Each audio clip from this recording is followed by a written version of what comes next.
My name is Althea Chen, and I'm 29 years old. Most people don't know what a data analyst actually does, and honestly, I've stopped trying to explain it at parties. I work with numbers, patterns, algorithms that predict consumer behavior for a mid-sized marketing firm in Austin, Texas. It's not glamorous. I sit in a cubicle under fluorescent lights, drink too much coffee, and translate spreadsheets into strategies that make other people rich. But here's what nobody sees. Late at night, after everyone's gone home, I stay behind. Not because I love my job, but because the office has the fastest internet connection and the kind of silence I need to build something else. Something mine. Before we jump back in, tell us where you're tuning in from, and if this story touches you, make sure you're subscribed, because tomorrow, I've saved something extra special for you. For the past 3 years, I've been developing an app. A financial literacy platform designed specifically for women who grew up like me, first-generation immigrants, working-class families, people who were never taught how money actually works. I named it Orchid because my mom always said orchids grow in the hardest conditions and still bloom beautiful. The app teaches budgeting, investing, credit building, all the things nobody taught us in school. I coded it myself, line by line, tutorial by tutorial, error message after error message. I poured every spare dollar into development, every free hour into testing. And 3 weeks ago, after endless pitching and rejection, a venture capital firm out of San Francisco sent me an offer. They wanted to buy Orchid for $850,000, with the option for me to stay on as lead developer at a 6-figure salary. I stared at that email for an hour, reading it over and over, convinced it was spam. But it wasn't. It was real. And I haven't told a single person. Not my coworkers, not my best friend, and definitely not my boyfriend, Ryan. Ryan Callahan. We met 2 years ago at a friend's barbecue. He works in commercial real estate, sells office spaces to tech startups, wears suits that cost more than my rent, and has the kind of confidence that fills a room before he even speaks. At first, I thought that confidence was attractive. He seemed so sure of himself, so steady. He told me I was brilliant, that I had this quiet intelligence he found refreshing. He said he loved that I wasn't trying to be someone I wasn't. Back then, it felt like love. Now I realize he just liked that I didn't challenge him. Ryan comes from money. His dad owns a chain of car dealerships across Texas. His mom hosts charity galas and collects art she doesn't understand. They live in a gated community in the hills where every house looks like it was ripped from a magazine, and every conversation feels like a performance. I've never fit into that world, and they've made sure I know it. But Ryan always said it didn't matter. He said he loved me for who I was, not where I came from. I believed him. The night everything started to unravel was supposed to be simple. Ryan's older brother, Connor, was celebrating a promotion at his law firm, and the whole family was gathering at their parents' estate for dinner. Ryan had asked me to come 3 times, each time with a little more edge in his voice, like my hesitation was an insult. "You need to make an effort with my family," he'd said that morning while I was getting dressed. "They're starting to think you don't care." I cared. I just knew that no matter what I wore, how I spoke, or how hard I tried, would always be the girl from the wrong side of the tracks who didn't belong at their table. Still, I went. I wore the one dress I owned that didn't come from a clearance rack, black, simple, forgettable. I straightened my hair until it fell flat and lifeless. I practiced smiling in the mirror. When we pulled up to the house, my stomach twisted. The driveway was lined with luxury cars. Inside, the dining room glowed under a crystal chandelier, the table set with china that probably cost more than my car. Ryan's mom, Patricia, greeted me with a tight smile and a comment about how casual I looked. His dad, Greg, barely looked up from his phone. Connor and his wife, Stephanie, were already seated, laughing about something I wasn't part of. I sat down quietly, folded my hands in my lap, and prepared to disappear. Dinner started with wine I didn't drink and appetizers I couldn't pronounce. The conversation floated around me like I wasn't there, talk of investment portfolios, vacation homes in Cabo, someone's yacht club membership renewal. I nodded when expected, smiled at the right moments, and tried not to notice how Ryan's hand never reached for mine under the table. Then Greg turned his attention to me. His eyes were sharp, assessing, the way you'd look at a car you weren't sure was worth buying. "So Althea," he said, setting down his fork with precision. "Ryan tells us you work with computers." I swallowed. "I'm a data analyst. I work in consumer behavior analytics for a marketing firm." He nodded slowly, like he was trying to find something polite to say. "And that pays the bills?" "Barely," I wanted to say. Instead, I smiled. "It's steady work." Patricia leaned forward, her jewelry catching the light. "But surely you have bigger ambitions. I mean, at your age, shouldn't you be thinking about career advancement, maybe an MBA?" Ryan shifted beside me. "Mom, not everyone needs a graduate degree." She waved him off. "I'm just saying, if she's serious about building a future with you, she needs to think practically." Connor smirked into his wine glass. "Come on, Mom. Not everyone's cut out for corporate ladder climbing. Some people are just more comfortable staying where they are." Stephanie laughed, a tinkling sound that felt like glass breaking. "There's nothing wrong with being support staff. Honestly, I think it's sweet. Someone has to do the unglamorous work." I felt my face burn, but I kept my expression neutral. Ryan said nothing. He just cut his steak into smaller and smaller pieces, eyes down, jaw tight. Then Greg delivered the blow that would change everything. "Ryan, your mother and I have been talking. We think it's time you consider your future more seriously. You're 32. Connor's already made partner. You need a partner who elevates you, not someone you have to carry." The table went silent. I felt every eye on me, measuring, dismissing. Ryan's face flushed, but he didn't defend me. He didn't say a word. Preparing and narrating this story took us a lot of time, so if you are enjoying it, subscribe to our channel. It means a lot to us. Now, back to the story. Instead, he laughed. A short, uncomfortable sound that tried to ease the tension but only made it worse. "Dad, come on. Althea's fine.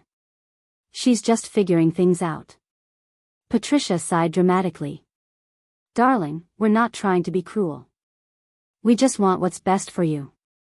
You're lucky to have someone who cares enough to be honest." Ryan reached over and squeezed my hand, but it felt like a leash, not comfort. "She knows I love her. She's lucky I'm with her. Nobody else would be this patient." The words hung in the air like smoke. Lucky. Patient. As if I were a burden he was graciously shouldering. I smiled, the kind of smile that doesn't reach your eyes. "You're right," I said softly. Ryan blinked, surprised by my agreement. His family relaxed, satisfied that I knew my place. But what they didn't see was the shift happening inside me. That moment, that exact second, something crystallized. I wasn't angry. I wasn't even hurt anymore. I was done. I excused myself to the bathroom, walked down the hallway lined with family photos that would never include me, and locked the door. I stared at myself in the mirror, at the girl who'd shrunk herself to fit into spaces that were never meant for her. Then I pulled out my phone and opened my email. The offer from the venture capital firm was still there, glowing on my screen like a lifeline. They'd given me 2 weeks to decide. I'd been agonizing over it, terrified of the risk, worried about what Ryan would think, afraid of disrupting the fragile peace I'd built. But standing there in that bathroom, listening to the muffled laughter of people who would never respect me, the decision became easy. I hit reply and typed 3 words. I accept. Offer accepted. Then I added one more line.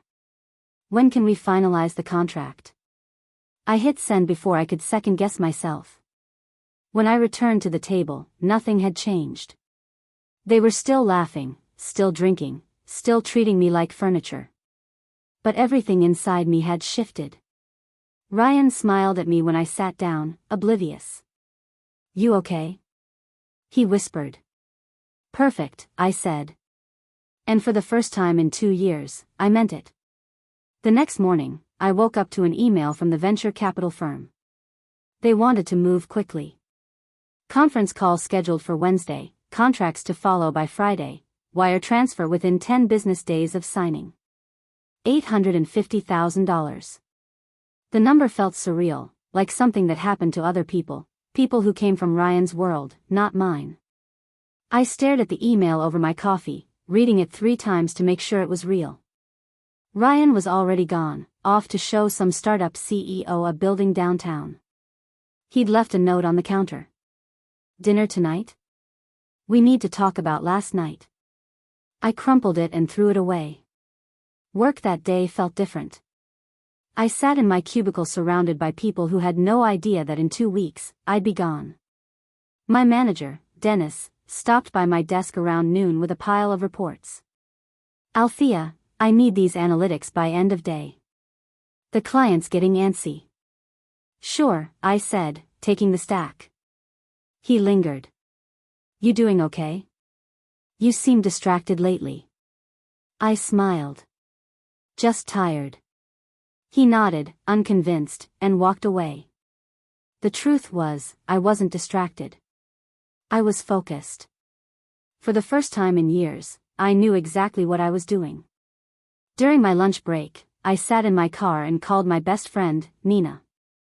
She picked up on the second ring. Please tell me you're calling to say you finally left that man. Not yet, I said. But I have news. I told her everything. The app, the offer, the acceptance. She screamed so loud I had to pull the phone away from my ear. Althea Chen, are you kidding me right now? You're about to be rich and you didn't tell me? I laughed, a real laugh, the kind I hadn't felt in months. I didn't want to jinx it. Girl, forget jinxing. When do you tell Ryan? I hesitated. I don't know. Nina went quiet for a moment. You're scared he'll make it about him. It wasn't a question. She knew. Yeah, I admitted. He will, she said gently. So don't tell him until you're ready to walk. She was right. Ryan had a way of turning my victories into his anxieties. When I got a small raise last year, he'd sulked for a week, worried that I'd start thinking I didn't need him. The idea of telling him I'd just secured nearly $1 million felt dangerous, like handing him ammunition. That night, Ryan took me to his favorite steakhouse, the kind of place where the waiters know his name and the wine list is longer than the menu. He ordered for both of us without asking, the way he always did. After the waiter left, he reached across the table and took my hand. I've been thinking about last night, he said. I know my family can be intense. I said nothing. He squeezed my hand. But they mean well. They just want me to be successful, and they worry that I'm not focused enough. Focused enough on what? I asked. He hesitated. On building a future. You know, financial stability, marriage, kids eventually. All the grown-up stuff. And I'm stopping you from that? I asked, keeping my voice even. He sighed. Not stopping. Just not helping. Althea, you're smart, but you're not ambitious. You've been in the same job for 4 years. You don't network. You don't push for promotions. It's like you're okay with being mediocre. The word stung, but I kept my face neutral. Maybe I'm working on something you don't know about. He laughed. Like what? Your little side projects? He said it the way you'd talk about a child's hobby. Those apps you mess around with? Come on. That's not a career. That's a distraction. I pulled my hand back slowly. What if it wasn't a distraction? What if it was real? Ryan leaned back, studying me. Then I'd say prove it. But you won't, because you're scared. You'd rather play it safe, work your boring job, and hope someone like me takes care of you. The waiter arrived with our steaks.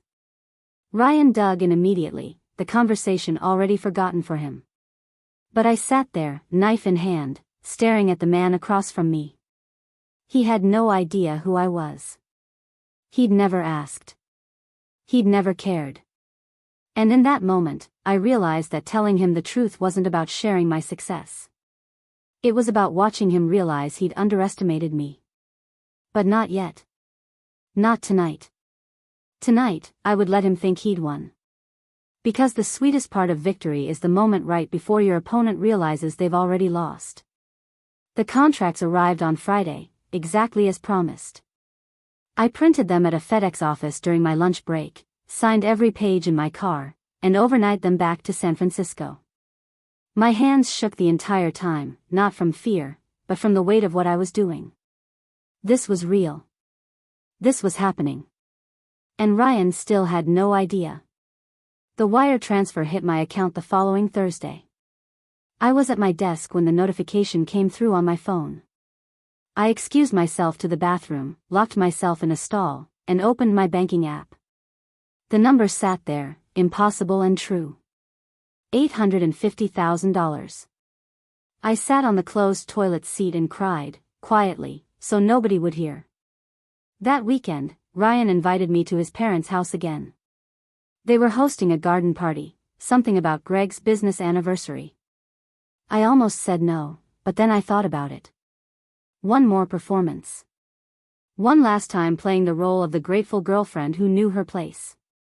So I went. I wore the same black dress. I smiled at Patricia's backhanded compliments. I nodded while Connor talked about his latest case.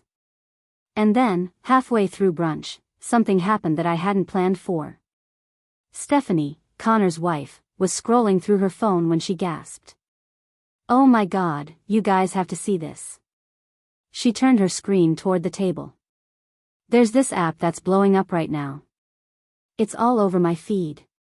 It's called Orchid, and it teaches women about money and investing. Apparently, some venture capital firm just bought it for almost $1 million.